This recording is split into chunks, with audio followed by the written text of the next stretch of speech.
girls. Come on, Seth, just as our ancestor Socrates said, know thyself. You need to think back and get to know yourself more. Then you will agree with what Kai said, Ephraim said. Nuh-uh, I still don't agree with him, Seth said. Ephraim frowned at Seth. Really, Seth? Ever since Aposius came to the fortress, all you have done was catering to his needs. You stayed by his bed all throughout his recovery moment when he got punched in the head by Lord Pericles. You're the first one who brought over the coifin helmet for him to use. You always looked out to see if he was getting hurt. And basically, you've spent more time with him on a regular basis than anyone else. It's easy to reflect on yourself about that. Seth became extremely quiet, reflecting on his past as he jogged. Ephraim suddenly cleared his throat. I'm unofficially Pasios' mentor, but I don't spend that much time with him as you do. Sure, I'm paired up with him during raiding and special lesson days, but in other days I balance my time between those people who want to talk to me. That's why they appreciate me for doing that. But you don't do that. Not at all. And that's going to bring out some jealousies from other people and get them angry with you. So, take this day as a day of chance and spend time with your old friends, Kai, Edmund, and Andel, whom you have conversed a lot with in the past. Because if you don't and continue to drink up on your temptations, lusts, and urges, then you won't have anyone else in the future when Aposios is no longer available to you. Seth sighed. Okay, but Aposios is still new here and he doesn't have anyone else other than Lucy who only argues often. Ephraim chuckled. Still worrying about him? No need to worry, Seth. I tell you that Aposios could live on without your help.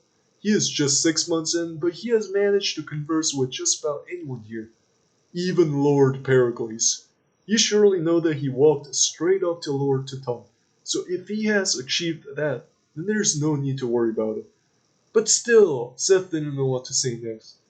Seth, I know that Aposios doesn't get mad at you, and you get like guys who don't get mad at you because they make you feel very comfortable.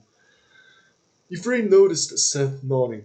But I'm telling this for your own benefit. Just as the wise merchants diversify their holdings of their investments, you need to diversify in spending your time with other people. Aposios is a type of guy who goes along with the flow of nature. So if it comes that nature expects him to be spending more time with other people, then he'll go for those other people, possibly leaving everything behind. He suddenly pointed at Seth. Even you, Seth. No matter how hard you may cater to him, he can leave you behind. That'll be when you try to come back to your old friends, but they'll never accept you by then, since they may have lost their faith in you and think that you're a guy who's too easy to change. Simply said, unreliable. So please, have my words in your head and try spending more time with your old friends. I don't want to see you being rejected in your home field. Seth nodded and they continued jogging. Lucio looked at Aposios. Hey Aposios, aren't you tired yet? Aposios was jogging confidently. No, not even close. He then looked at Lucio. Hey Lucio, I think we have gotten a lot better now. Look ahead. I see Vincent. Even just a month ago, when this road was finished for running, I couldn't see him at all, and they say that he's the slowest guy. Lucio was panting, but he held his urges in slowing down, and maintained his pace with that of Aposios. He noticed that Aposios had gotten a lot better ever since he came to the fortress, while he remained at around the same level. He couldn't believe it. He was angry at himself for not even improving at the same pace as Aposios. Adding to such anger, Aposios was talking joyfully while jogging at the same time, which meant that he wasn't jogging at his full pace. All at the same time, Aposios was oblivious to everything. While thinking, Lucio was surprised when they had already caught up to Vincent. Aposios waved at Vincent. Hey Vincent, did your comrades leave you to jog by yourself? Vincent looked at Aposios and nodded. Yeah, they took off, saying that I was too slow. He wiped off the sweat on his forehead. But did you guys get faster? Aposio smiled. I guess. Every time, because the last time we ran, I couldn't even see you. Vincent panted. Gosh, I bet. Or I'm just having a bad day. It's good to see you guys improving, though. It would be a great inspiration for me to improve as well. Come on, let's go then. Apotheus started jogging faster. Vincent nodded and kept his pace with Apotheus. Then Lucio, unwilling to become the last one, in all his might, barely maintained his pace with them. Seth was starting to get tired, and he began slowing down. But suddenly, something came in his mind. Hey, Ephraim, can I ask you something? Ephraim maintained the pace with Seth and thought for a while. Sure, go ahead. How come the executives gave Kai an officer title? Seth said. It's because he was the only one qualified for it at that moment, Ephraim said. Seth suddenly flinched. Wait, hold up. What do you mean by that? Ephraim looked at Seth. Andel and Lucio were newbies when they joined their group, and Edmund was injured. So Kai got it. Seth was starting to get angry, and this anger made him forget about his fatigue. What? What about me? I'm more qualified than Kai. Ephraim shook his head. No, you're not eligible for it. Seth cursed. What do you mean I'm not eligible for it? I totally am. I'm stronger, smarter, and more skillful than Kai. Ephraim looked at Seth and smiled. Hey, Seth, I didn't mean it like that when I said you're not eligible. He let silence linger for a short while for Seth to calm down. You're not eligible because you're a medic. Seth had his mouth open in shock. So medics can never get any title? No, of course not, Ephraim said. Seth shook his head. That's a really lame rule. I am not taking that. Seth, whether you're going to take it or not, that rule will never change, Ephraim said. Seth looked at Ephraim. Wait, how come you know about this, but I don't? Ephraim chuckled. If you paid attention to the paper that you have signed in the beginning, then you would have known about it. Seth clenched his hands. I don't think I've seen that kind of a rule in my paper. Ephraim shook his head and grimaced. He never liked it whenever Seth became very persistent. Hey Seth, there's a guideline which says that the staff soldiers and other special soldiers are forbidden from getting officer title and above. Seth slowly nodded. Yeah, I remember that. Okay, I tell you that you're included in those other special soldiers. So, you're forbidden from getting any titles, Ephraim said. Oh my gosh, Seth grunted. Then, what about the diplomats? They are the executives even though they are special soldiers. Just because someone's an executive member, it doesn't mean that he has a title. I say this again. Being a member of a team doesn't automatically grant you a title, Seth. That's why soldiers in the fortress just address them by their names, Ephraim said. I've heard Lucio calling them commanders, Seth said. That's Lucio, okay? He doesn't count, alright? Seriously, why are you quoting him when you hate him so much? Ephraim was losing patience. He does whatever he wants to. It's totally an oddball here. So don't even think about it. Honestly though, it seems you guys are too obsessed with each other, which makes it stressful for not just both of you, but also everyone else watching you guys argue daily. Seth flinched. Wait, what are you talking about? I'm not obsessed with it. Ephraim gazed at Seth as they jogged some more. There was much resistance in Seth's expression. It seemed like he didn't want to accept it. Okay, Seth, I get you. You guys actually really like each other. Just so much that the only thing you guys could do to one another is to argue. Seth grimaced. What? Where in the world did you even come up with that, Ephraim? Seth chuckled, for even more resistance sprouted in Seth's expression. It's after months and perhaps those 2 years of learning about Lucio's behavior. That little guy tends to argue with people whom he likes. Even though he's so small, he has too much pride to approach someone else in a friendly manner, so he starts up an argument with them, hoping that they notice him and talk to him for real. You're wrong! What the heck is that kind of attitude? Seth said. Ephraim smiled. He was starting to enjoy this discussion. Trust me, Seth. I don't make any assumptions without any foundation of truth in them. Lucio is actually quite shy. He doesn't know how to have conversations, but he still wants attention from other soldiers because due to his size, he's always been treated as an invisible guy. He looked at Seth. And you too, Seth. You may not know it, but I tell you that whenever Lucio is not around you, You end up feeling a bit empty inside and start looking for him immediately, but it's subconsciously. That's why even though you hate him, you sleep close to him in a room, and have never attempted to switch beds with someone else. And Seth grunted, "No, you're making wrong assumptions right there. I don't know what you're talking about." Ephraim smirked. It seemed like Seth had entered the final stage in facing the truth. "Come on, Seth, let me finish. Whilst you never attempted to switch, Lucio never attempted to move away from you. Like, he never complained to me or Thomas about why you're sleeping next to him. Isn't that strange? For a guy who always tells you to shut up and get lost. He never really says that when you're sleeping right in the arm's reach from him." He cleared his throat. "Well, not really arm's reach, but theoretically saying that's how close you guys have been sleeping near each other and continue to do so. Even right now, after knowing all this, you still wouldn't want to change it." "Ah!" Seth screamed in frustration. "I don't get it. No, it's not like that. And the closets between our beds easily cover my view of it, so I never cared about it, and I don't care now." Ephraim chuckled. "Oh, being sneaky right there, huh? Yeah, so the closets do cover your views from each other, but that's the case only when both of you are lying down, not when still sitting up on the bed."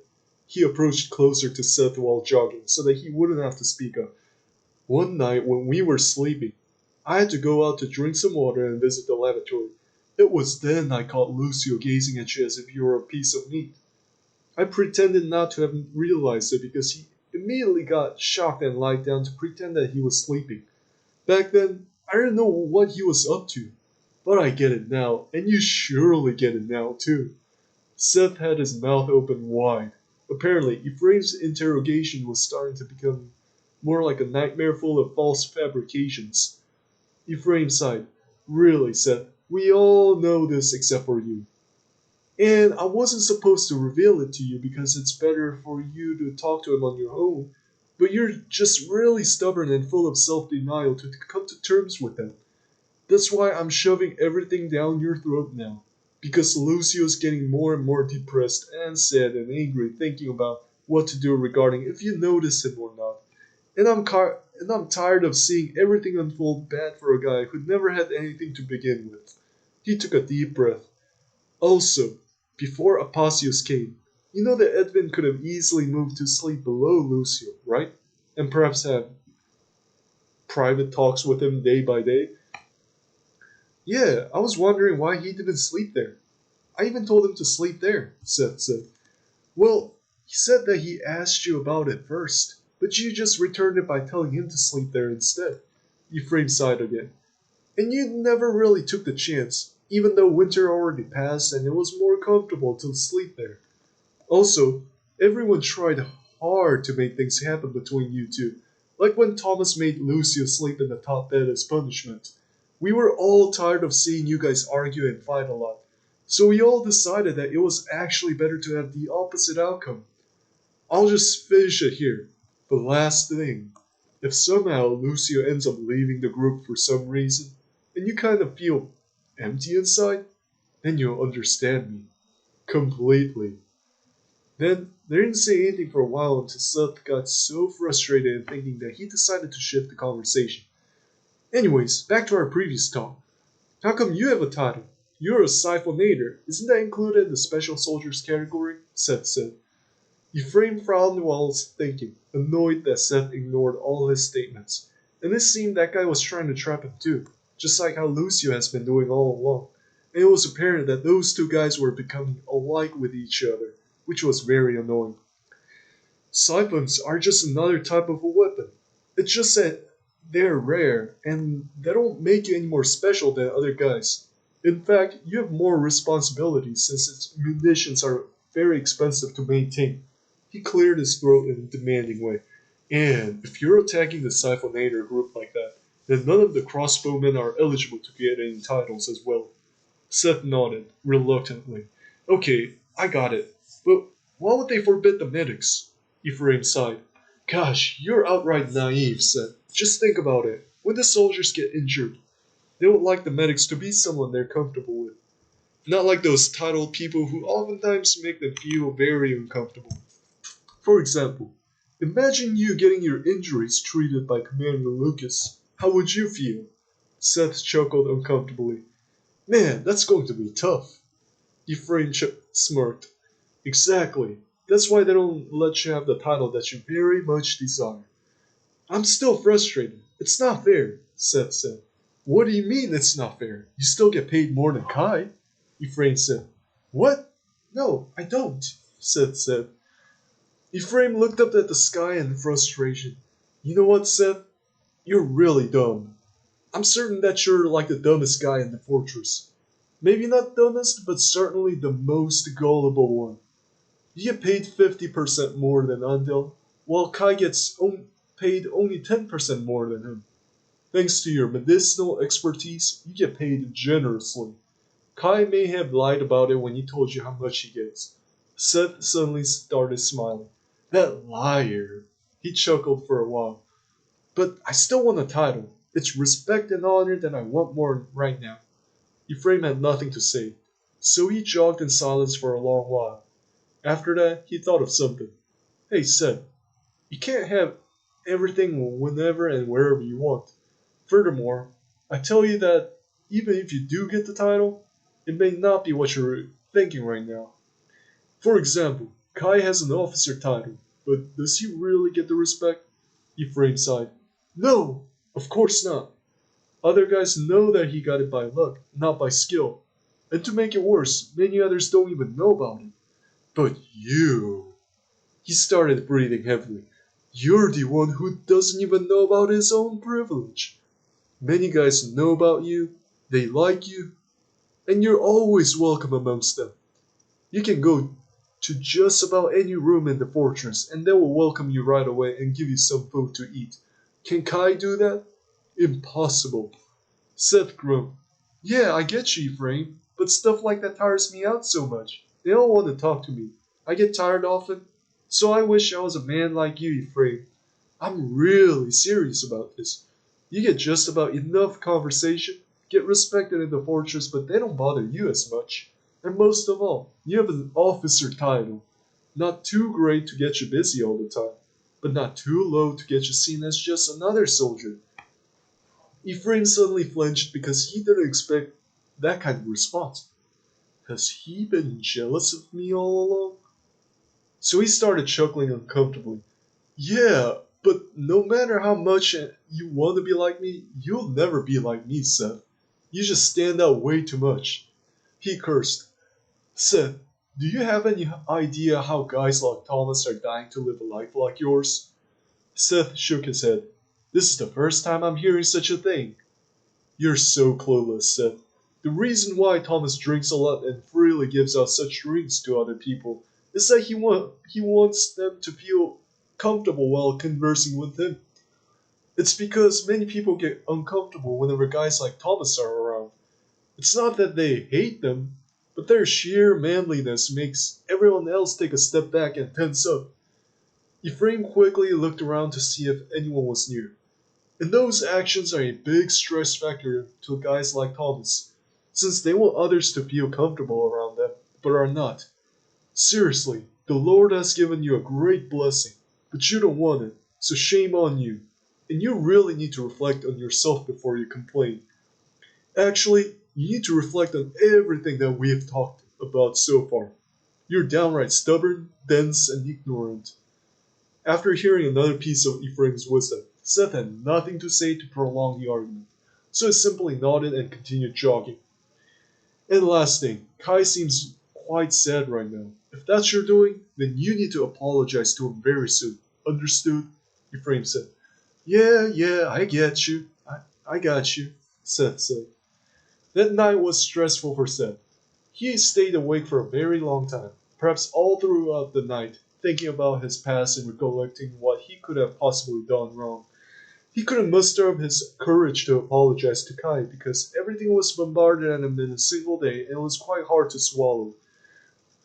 What was even worse was that he actually didn't mind Lucio being so near him. In fact, he kind of liked it. And sometimes he would wake up to find a honey pasted bread on his stomach, He would eat it, and it tasted good. He eventually got a sense that Lucio gave that to him, so he placed a honey-pasted cheese on Lucio's stomach one night. They both never really talked about it after that. Therefore, he couldn't negate Ephraim's opinion. But still, he really couldn't see himself submitting to the statement that he likes Lucio. Thus, he frequently sat up and distraught, lied down again, sat up, lied down, then moved out to go to the lavatory, then spent a long time lingering outside, then returned back to try to sleep, of which never really came to him. Alright, that was a long chapter. Okay, so it's my time to relax now.